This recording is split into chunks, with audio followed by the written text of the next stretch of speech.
So I guess when we are talking about functional programming, the first language that comes to your mind is not JavaScript.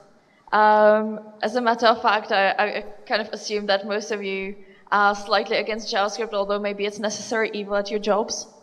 So what I want to talk about is first why we can't use functional programming in JavaScript and React, and then how we can actually use it. So there will be sort of like two parts to it, of like why it's not possible and why it is possible. There will be part of talking about using functional programming in JavaScript in general, then in React, and vast majority of it will be about Redux, because that's the functional library that is used most of the time in front end. To begin with, I would like to ask you, how many people here use React in production? Nice, that's quite a lot. How many of you use functional programming with React in production? That's quite a few hands, definitely. Which I guess is like, there are quite a few reasons, and I'm going to go over them and then sort of like tell you how you can actually do it. So why do we use functional programming? I suppose vast majority of people here would agree that it's scalable, it's easy to reason about, it's logical, and it's kind of beautiful. It's kind of like a nice thing to read. So why don't we do that in JavaScript if that's such a good thing? Well, JavaScript isn't an entirely functional language. It has classes since ECMA 6. It has prototypical inheritance that probably like 10 people in the world understand. It's by its definition asynchronous because it was built for distributed systems for web. So we have a lot of side effects in there that are kind of making it difficult to actually manage whatever is happening. Plus, it allows mutations all over the place. Even in ES6, when the const was introduced and we were all really excited for finally having immutable data structures, we realized very quickly that constant doesn't mean constant, and that it actually means that you can still mutate everything. However, it is possible to go around those things. Another reason why people in JavaScript, generally speaking, don't want to use functional programming is because there is this thing called JavaScript fatigue. And it basically means that when you're starting a React project or a front-end project in general these days, you have to set up your Webpack, which takes like 3 days because it's cryptic. You have to set up your Babel. You have to set up your ESLint rules. You have to set up one of the 10 different testing frameworks you can choose from. And that's just the first week, because then there is Webpack dev server and there is hot module reloading. And I'm not even talking about doing things like GraphQL and server-side rendering. So there are so many things to think about when you're starting a project that usually it takes about a month to actually get really started. So when you get to the phase of the hello world, you're so happy that you can actually render something in the UI that you don't really want to spend time thinking about how to write the next stuff, which is definitely a bad thing because you have to live with the project for the next year or two until the project manager comes and says that they want to do another final version of the application. Also, there are things like Create React App, which is a boilerplate setting up all React. There is Next.js and similar libraries that now remove all this JS fatigue for you. So you can get going immediately. You don't have to spend time with JS fatigue, and you will have plenty of space to think about, how do I actually code this so that in a year's time I can still understand what this thing does? But also, when you tell your colleagues quite often that you want to start doing functional programming, this is how they look. I tried it many times, and this is usually what happens. There is like one or two, most of the time in the team. There are some enthusiasts, but then there are also the people who say, like, no way in hell I'm doing this. They look at some functional code and they get terrified because it is hard to learn. And to begin with, it can look scary if you're not used to it. Also in JavaScript, you don't really have any particular style enforced. You can literally do anything, and most of the team spends weeks arguing whether to use semicolons or not. So coming to conclusion that you would use functional programming, which is like a whole complicated style, is really difficult. Another reason, which is a people reason, is that JavaScript is very easy to hire for. As a matter of fact, it's one of the main reasons why JavaScript is used so widely by companies, because they know that they will be able to build teams around it easily. But if you want to hire for functional JavaScript, then that number of developers significantly drops. Last but not least, JavaScript historically is quite like a front-endy designy thing. 5 years ago, when I started programming, front-end was mainly about CSS, HTML, and maybe like a tiny, tiny layer of JavaScript for some horrible animations. So now that the front-end is growing into like building dynamic applications that can be really huge and they can have a lot of logic, it's difficult to move from the mindset of I want to focus on how the button looks to I want to focus how to architect my whole code in order to make it scalable and reason aboutable. So yeah, we do require some mathematical knowledge, and we do need to shift from thinking about it in very simple, flat terms into thinking about it from like the more programmatical point of view. But I say no more excuses, because all those things really are excuses. We do have good tooling in JavaScript, and the language definitely allows to use functional style most of the time. We do need to build large dynamic applications on a huge scale quite often. Right now I work for PizzaHut, where we build the whole e-shop from scratch, and it has thousands and thousands and thousands of lines of code, and it's a really complicated system, which is all built in React. We are not using functional programming there, and it's a bit difficult to understand where things are coming from. And last but not least, it's definitely worth the learning curve. I think like most of you here probably like functional programming and can understand this. Like at first it can be intimidating, but over time it's really worth it. So let's do it. Let's have a look at how we do functional React. That's weird. Pure functions are like the first building block. Most of you probably know what they do. They are basically based on mathematical definition of a function which says that for one x you will always have only one y, which means that you can't get different outputs from a function based on when you call it. You can't get two different outputs for one function. Basically, when you call a function, you know exactly what you're going to get out of it. That in JavaScript is not always the case, because we've got global variables and we've got side effects like calling to databases and calling to APIs. So we actually, most of the time, don't know what we are going to get out of it. But we can structure our applications in such a way that most of the parts will be pure functions and only some of them will not be. So as a quick example, the top function on right is a pure function because every single time I call it with a number, I always get the same number back. The second one is not a pure function because every time I call it, since it's dependent on a global variable, I need to know the state of the variable first to determine what I'm going to get back out of it. Now, this might seem trivial to you if you haven't used JavaScript much, but in JavaScript, this is something that is a huge problem. It has caused so many bugs in production because developers forget that they defined something somewhere, now something somewhere else is dependent on it. Yeah, so we try not to use those too much. Fortunately, React is kind of based on pure functions, which is awesome. You can define most components using a pure function which maps some kind of properties, which is an object, into JS DOM. In this particular example, we have a button that we can render, using JSX.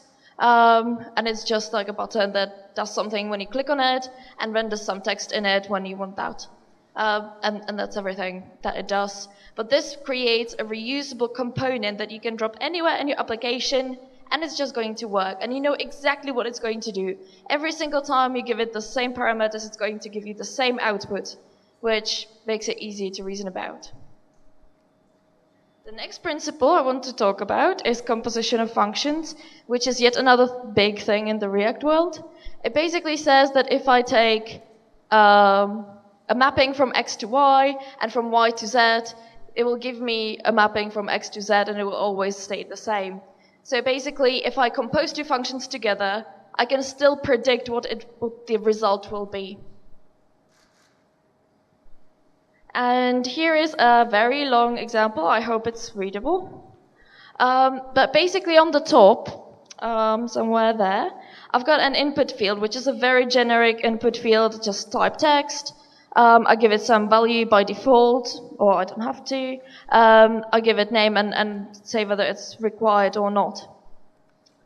Then as a next step, I will define a very simple form function which does, basically it renders a form and it validates whatever input we put into the form before submitting it.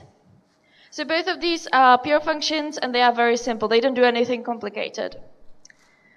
But the magic of it is that we can then use them in a particular example without having to do inheritance, which complicates things immensely. And we can just render something in particular using these two components, which basically we are composing components and we are composing functions. So down here you can see the form being rendered with some random onSubmit function and the input field that is now being more specific. And this whole thing renders a very particular form. So instead of using inheritance, we go for composition.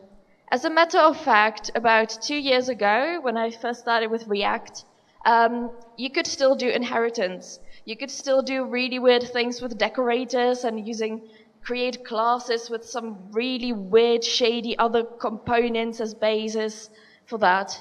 But these days, when you read the docs for React, you will see that that's not only not possible anymore, but also they say that in the whole Facebook platform, they did not have a single case where they couldn't do something with composition and they could do it with inheritance. Basically, they're saying that inheritance became complicated and they stripped it out completely from React. Cool. Having said that, you can build all your UI with pure functions. Unfortunately, not all of it. You sometimes have to use classes, but not always. In this particular case, you use the lifecycle methods of a component. So React provides you with some lifecycle methods that you can and don't have to use. In this particular case, it's creating an interval so that something happens every single second since the time the component mounts, and then it stops when the component unmounts. And it has some sort of inner state that keeps the number that is increasing every second. The point is that sometimes you have to do this. For example, if you're doing, I don't know, some kind of animation every second or something similar, you sometimes just have to reach to this. But I would say like 95% of the time you don't have to use classes in React because they don't do anything extra. And there is even an ESLint rule that says always use stateless components or the pure function components instead of classes if you can. Obviously having state here kind of makes it difficult to reason about because you don't know what this component will render unless you know what the state of it is. And that's kind of one of the bigger problems in, I guess, development in general. The previous talk mentioned Rich Hickey. Rich Hickey also created an amazing talk on state and why they created Datomic, because state can be evil. State can be really difficult to understand. But if we don't use state in web apps, it means that we basically end up with static applications or static websites, which is not necessarily a bad thing. Sometimes that's exactly what the user needs. But most of the time when we develop with React, we actually do need to create dynamic apps, and dynamic apps need some kind of state. Now, state can be just saved in the components, as we saw, but that makes it really difficult because suddenly you have state all over the place. It's difficult or impossible to share state between components, and you kind of end up with this weird, state all over the place. It's difficult to scale it. So we tend to use that state in components only for view state, which is usually like, is a modal hidden or shown? Is this button highlighted? That kind of stuff. We don't really want to use it for anything else. So when we need to handle state in UI apps, we go for Redux. How many of you have used Redux before? Nice, that's quite a few, but I would say maybe like a third. So I'm going to very quickly say what Redux does in like 1 minute, although normally people need weeks. But I'll try to skim through it really fast. So let's say that we've got some sort of UI and it's like a list of users, but it's paginated and then I have a load more button. So when I click the load more button, what Redux does is it fires off an action. That action gets intercepted by a reducer, which then can update the state. The reducer just takes whatever action comes to it and says, oh, I see that you want some more data, so I'll set this particular piece of state as loading. And the UI automatically gets connected to the state and updates it on its own. At the same time, the action then goes to the API and says, can I get some more data, please? When it gets the data, then it fires off another action that then helps the reducer set whatever data came back, and the UI again gets automatically updated. It sounds a little bit like magic, but really it's extremely simple. And if you do like the Redux tutorials that Abramov made, you will see that you can write Redux yourself in like maybe 100 lines of code. It's a really simple library. It's more the idea of the unidirectional flow. Another important thing here is that the reducer, or set of reducers, create a single immutable state. There is not state all over the place. There is just one state for the whole application. And it's immutable, which is important not only because it's much easier to understand what the state does, but also because the whole application kind of relies on that, and I'll get into this a little bit more in detail. So we have covered the UI. I already said that vast majority of it can be written with pure functions. Sometimes it can't, but I guess we can go to 95% of it being pure, so I guess that's as good as it's gonna get. And the rest on the right-hand side is a little bit more complicated than that. But fortunately, Redux really decomplicates all of this. So I'd just like to say that reducers and actions aren't evil. They actually make the whole state management quite easy, quite manageable. Similarly to, I don't know, Elm or similar functional solutions, it makes the whole state replayable. You can go back. You can even save the actions as a list of instructions, telling you exactly how to get from starting of the application to whatever place the user is at the moment. I want to very quickly say what an action in Redux is. It's an object. It's like a super simple thing. And when I say that an action gets dispatched or fired off, what I actually mean is that this object is passed on to another function. That's all there is to it. So basically, the action bit in the loop is also very simple and very easy to reason about because it's just an object most of the time. So let's have a look at reducers. The main bit of the reducers somewhere in the middle, right here. And as you can see, it's yet again just a pure function. So again, we're getting into very easy things here. And the reducer intercepts an action, and the action has certain types, so each reducer would react only to certain actions, only the ones that actually interest it. And in this particular case, we've got, when we set get user data, it just says, okay, I'm now loading some data, so that would mean probably that the UI will show some sort of loading GIF. If I get the data like successfully or with some sort of error, then I update the state accordingly with either the data or the error. And basically I just get the state and then I return new state. As you can see, I don't know if you're familiar with this in JavaScript, we've got this lovely thing called spread operator, which basically copies the original object or clones it and creates a new one. And then later on we combine all the reducers together. So combine reducers is like a very simple thing that Redux does, where you take all of these separate reducers and you combine them together to get the one big state. So normally you wouldn't just have one user reducer, you would have many more things such as, I don't know, orders, favorite pet, whatever have you in your application. So there is just one state, but it kind of has subsections to it. So for example, if I wanted to get a username, I would just say state.user.data.name in this particular case. So it kind of has like a logical succession of like, different parts to it. And then in the end, I just create store using all these reducers. Store is basically like the place where state lives. So you've got the object of the store of the state, but you also have a dispatch method on it, which can dispatch the functions or dispatch the actions so that these reducers can then be called with them. But all of this is quite synchronous. Like, you know, a user clicks a button, it goes immediately back to the reducer. There is no space for it to be async. So by default, Redux is just for synchronous stuff, and it needs some kind of middleware to allow asynchronous stuff to it. So create store really takes reducers. It can take some sort of initial state and some sort of middleware. Again, I'll get back to that later on. But the important thing basically is that state management is again done with pure functions. And again, it's very easy to reason about because it's unidirectional and immutable. Later on, we kind of want to connect the state to the UI. In this particular case, I just have a component which is a form, and it renders some data. To begin with, I don't have the data because I decided to do really weird UX. Really want the user to work hard for this one. So there is a button at the bottom of the form that they have to click to load the original data.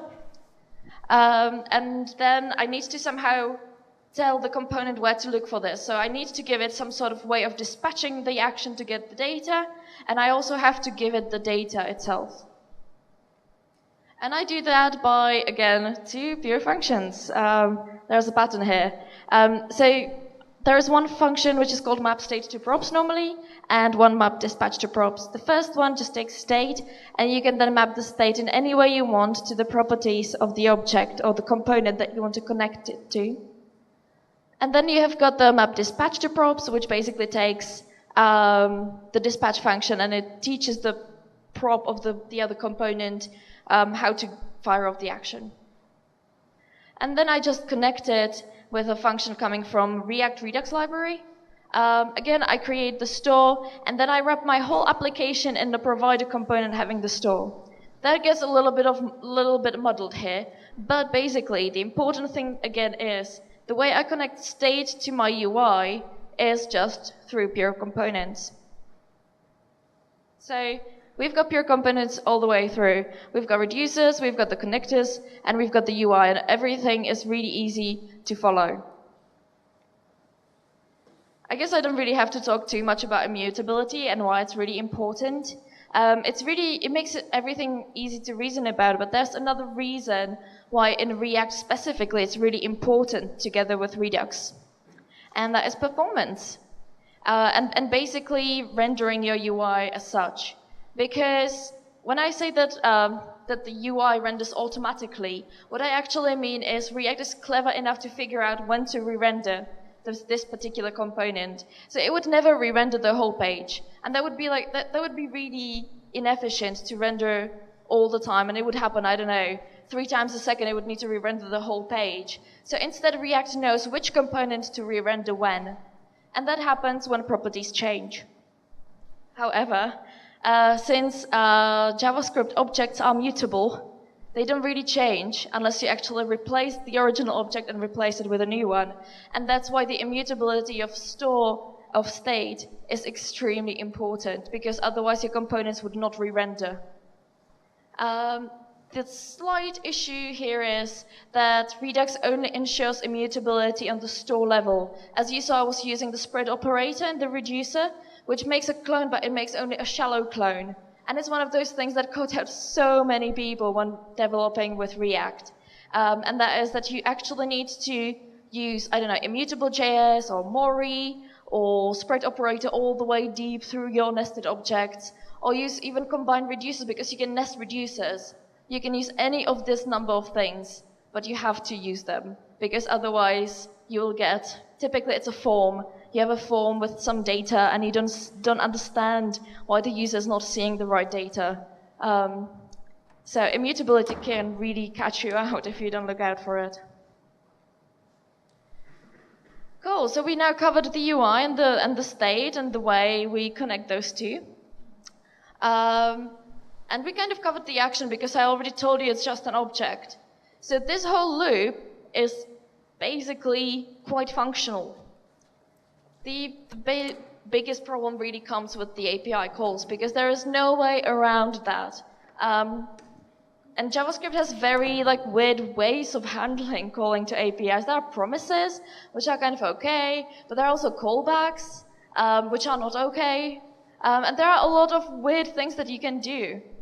And now we have like async await in JavaScript, and we've got generators, and this whole thing becomes really complicated because you need to choose the best way, but what is the best way, right? Well, that introduces side effects into our application. As I said, side effects are something that will have to happen because it's JavaScript, and we do need to make calls to APIs, and we do need to do all of these async things, which bring impurities in out into our application. And that's why we push them far, far away from our main loop. Also, you need some kind of middleware to handle them. Redux, because it's really trying to be very pure, does not allow you to do anything async in it, unless you actually apply specific middleware to it. So there are several very different ways of handling side effects in React applications. The most commonly used one is Redux Saga, which is on the left-hand side. I don't like it personally, but I have to use it because like 70% of React developers use it. The reason I don't like it is because it's very imperative. You can see that there's like a try-catch around it, just making sure that, you know, that you actually catch the error. It kind of pretends it has a synchronous syntax while actually being asynchronous, which like vast majority of JavaScript developers really like, and I liked it to begin with as well. But then I realized, well, I'm actually forgetting that there's like a whole thing behind this that makes it asynchronous, that makes this flow stop at some point and wait for things, which is the yield over there. But that's how people tend to write it most of the time, and that's how they handle side effects. But the main reason why I don't really like Redux Saga is because it allows you to do anything. It allows you to reach back to the state. It allows you to block the whole thing with like a while loop.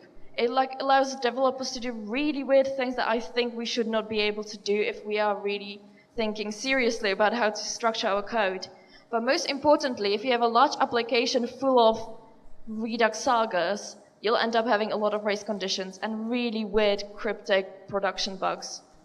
So my suggestion is to instead use features, which are much more functional and much nicer in many, many ways. The particular implementation I was using was Fluture, which is from Fantasyland. I don't know if you know about it. It's like the biggest JavaScript functional library that allows you to do all the cool things while still using JavaScript. So I'm using Fluture, which allows me to encapsulate promises, chain things together, map the data over to something else, and in the end fork it and choose how I want to handle happy path and sad path. So this is like a much nicer way because it makes it obvious what the flow is. It makes it obvious where we are waiting for things, what happens when things go south, what happens when things go well. There's very little state in it because the state is held only in the functions in between. So overall, I would say that's probably the best way to handle side effects because we still need them, but at the end of the day, we can move them aside and do them in quite a functional way. And that kind of covers the whole loop. We've got the UI, which is pure functions mainly. We've got the action, which is an object. We've got the reducers, which are pure functions. We've got the connectors between them, which are pure functions again. And then we have a way of handling the side effects that are on the side of the application and that are done in the best way possible. So let me just reiterate over how do we actually do functional programming in React. We want to use stateless functions over classes, always. It's not always possible, but it's possible most of the time. We want to use composition over inheritance. Luckily, most of the time, that's not even possible anymore to use inheritance, but some people might actually still try to squeeze it through. We want to use Redux or MobX. There are quite a few libraries, actually, that do similar things, like Redux Loop, which is inspired by Elm, I think. But at the end of the day, we just want to use some sort of state management library that does something quite functional. We want to use some sort of immutable library, such as Mori or immutable.js, or you will have to simply remember to always clone deeply, but that's quite difficult. And at the end of the day, we also need to handle the side effects using Fluture or any other similar future library, and Redux Thung, which is like the middleware that allows you to have functions as actions. So, as a conclusion, functional React is definitely possible and is really good. It really allows you to understand how your application works, even when it's a huge scale. You can leverage what's already out there. React itself can be quite functional. Redux is a typical state management tool for React that, again, is really functional. But the important thing to remember is that we are not aiming for perfection. We are aiming just a little bit lower than that, because JavaScript is a pragmatical language. It's not perfect, it's not beautiful, but it does the job done really well. And this is just to help us reach a state where we are happy with our code base in JavaScript. So let's just use like JavaScript, the good part 2 kind of thing. Okay, and that's everything. Thank you very much.